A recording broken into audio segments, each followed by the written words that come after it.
Hello, and welcome back to our series on product recommendations. I'm Patrick Murray, our Senior Director of Strategy and Client Growth, and today we're going to talk about strategies for your automated campaigns. This is episode 4 in our series on product recommendations. We just finished up talking about strategies for your broadcast campaign, and as I mentioned, today we're going to talk about strategies for automations or behavioral-based triggered campaigns. We'll finish this up with a series on analyzing data around product recommendations and performance and finding ways to optimize them as you move forward. As a rule, you should use product recommendations in every aspect of the buying cycle. Each customer touchpoint is an opportunity for you to add personalization, show that you know something about your customers, and increase engagement and click-through rates and conversions through dynamic and AI-driven product recommendations. Jumping right into the automations, we'll start with your Welcome Series. The Welcome Series is a great way to get new subscribers acclimated to the brand, understanding some information about the company, the brand, and what that shopping experience may be. And product recommendations is a great way to supplement the additional content in those messages with some information that we've learned about these customers as they've been browsing the site for the first time, and driving and inspiring them through different algorithms and recipes to show them products that are the most common first purchases or things that are new on the site or top sellers. So when you're designing a merchandise block and a recommendation strategy for your Welcome Series, it's my recommendation to start with recent activity. And something to remember about recent activity is it's going to be a one-to-one relationship. The products that they've looked at on your site, we're going to remind them of those products in that merchandise block in the product recommendations. So for the Welcome Series, it's people who have just signed up and browsed the site a bit but haven't purchased yet.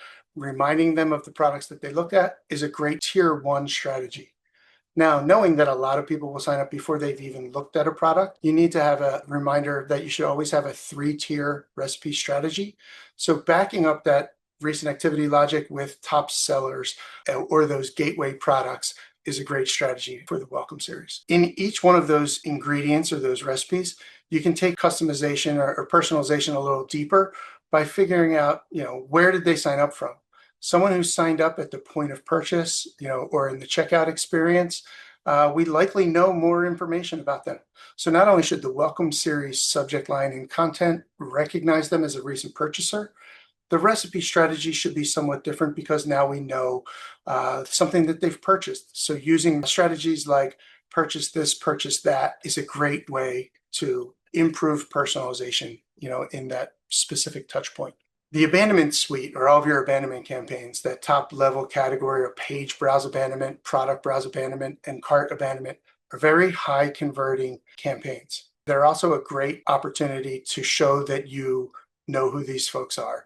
And adding personalized product recommendations is the easiest way to do that. So as we look at these from the top down, the lowest level of intent are those users who you recognize as being subscribed to your email program.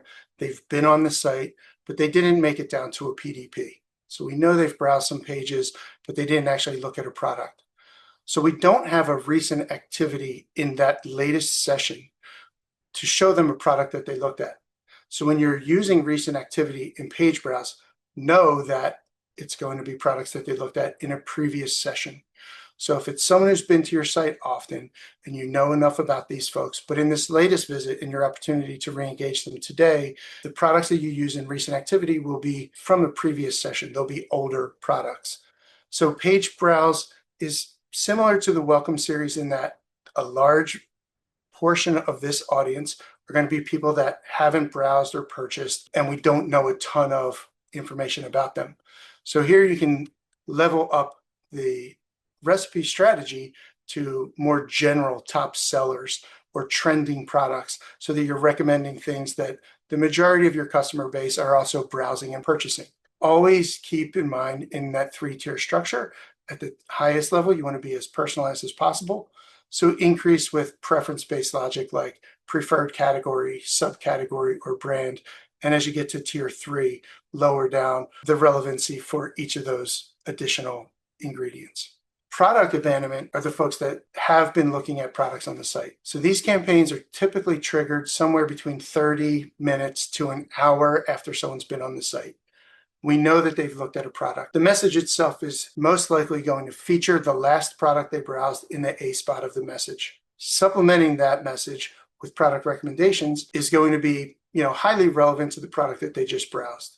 So set your reference product as the last one product browsed, and then the recommendations are going to be referencing the same product that's in the A spot. So when you create your recipe strategy using things like viewed this, viewed that, based on the last one product browsed, will show a merchandise block full of products that are related somehow through your customer engagement to the product that's in the A spot. Purchase this, purchase that. These are product-specific recipes and algorithms that are going to make sure that the products that are showing up are relevant to the product that we're featuring in the A spot. Something to consider in this campaign, as well as all of the others, is that the product recommendation headline should be specific to the products that are showing up in the merchandise block. So in product abandonment, a headline of other customers also love these. People that browse this also love these products. Makes it a little bit more personalized and relevant to the products that they're going to be seeing. In shopping cart abandonment, we know that these people have recently abandoned. So when you're creating the recipes, the last X products abandoned is the reference configuration that you want to set up. I always recommend to our clients, look at your average basket size. How many products are in the cart when people are most commonly abandoning or purchasing? If the answer is 1, set that to the last one abandoned product. If you typically have 2, 3 products, add 2 or 3 products so that you can get a variety of categories or brands or subcategories in the products that we're referencing and recommending. But keep it tight so that we're not pulling in older data from carts that were abandoned a month ago or longer. So the message itself will and should feature the items that are in the cart. The headline should be similar to product browse because we know we're going to recommend strategies that are based on what the other customers that have purchased or browsed or abandoned the same items have also recommended.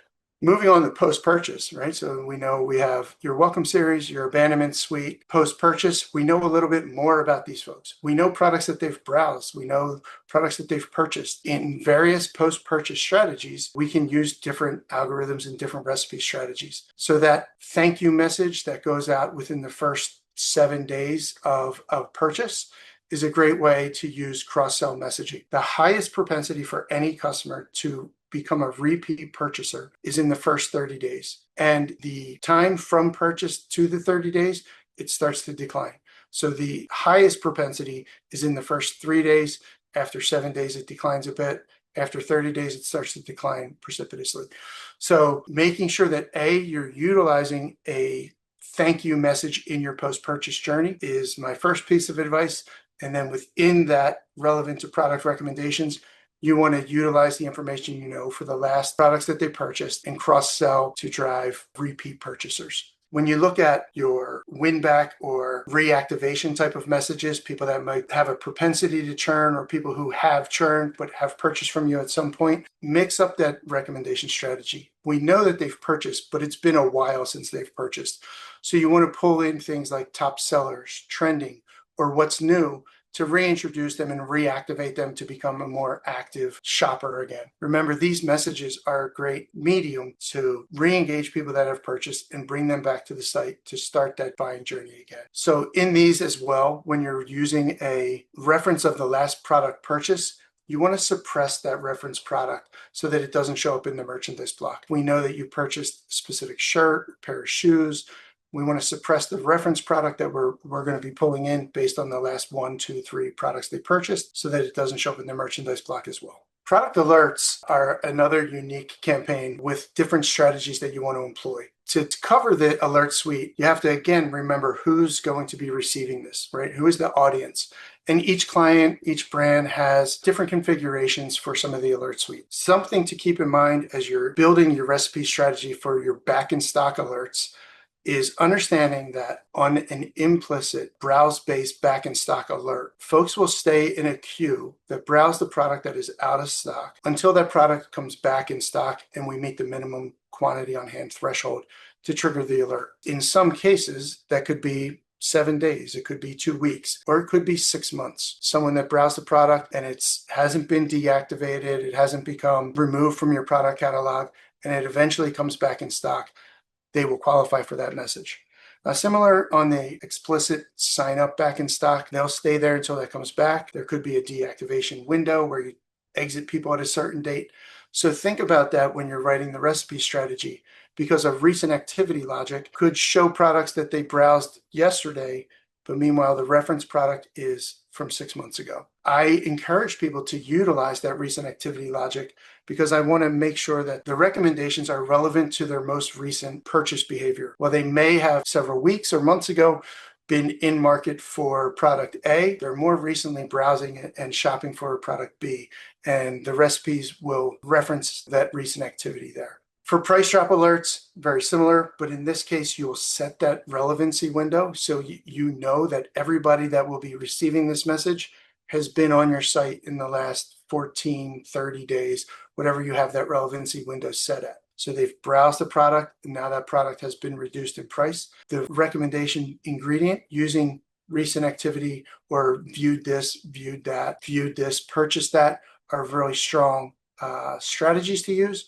And then consider adding in the sale price or products that are also on sale or on clearance so that you're showing these people that are interested in this product that's on sale and showing other products that are also on sale. And for low inventory, similar, that the people have been on the site in a certain window in a certain amount of time. The merchandise block is going to reference recent activity, which will likely include the product that is featured in the A spot. So you may want to include the not a reference product in this ingredient as well. But knowing that the product may be sold out by the time the person gets back to the site, you want to incorporate trending items, similar products, viewed this, viewed that, so that there's some options for them to come back if that product is no longer available, or if they abandoned it at the time and they weren't interested in it. We want to bring in some, inspiring products to re-engage them and get them to convert.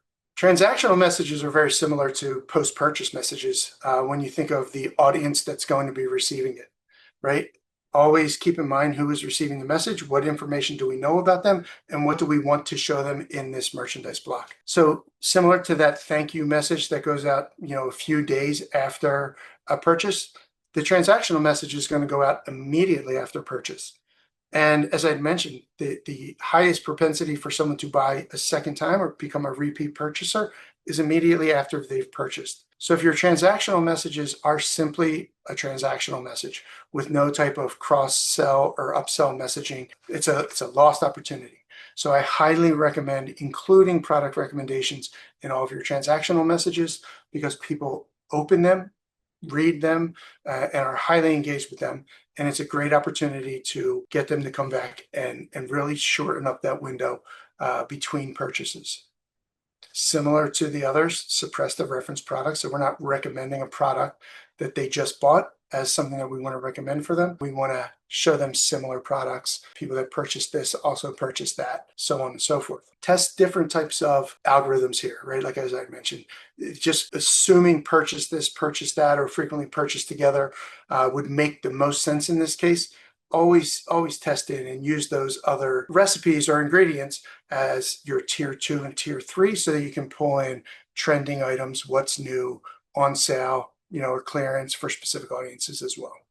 Okay, so to recap, we've talked about product recommendation strategies in your broadcast messages as well as your automation. It is important to remind you to include product recommendations across each touch point in this customer cycle, right? It is a easy opportunity for you to show your customers that you understand who they are by showing them products that are relevant to them and increasing engagement with your messages. Stay tuned for our next episode where we'll dig into how to analyze the efficacy of the product recommendations. Let's look at KPIs for the merchandise blocks, for the recipes, see what's working and find ways to optimize them. So if you have any questions, always consult the Listrak Help Center or reach out to your account manager or the digital marketing strategist assigned to your account, and they'll be happy to help you with your product recommendations. As always, thank you, and stay tuned for our next episode on analyzing product recommendations performance and ongoing optimizations.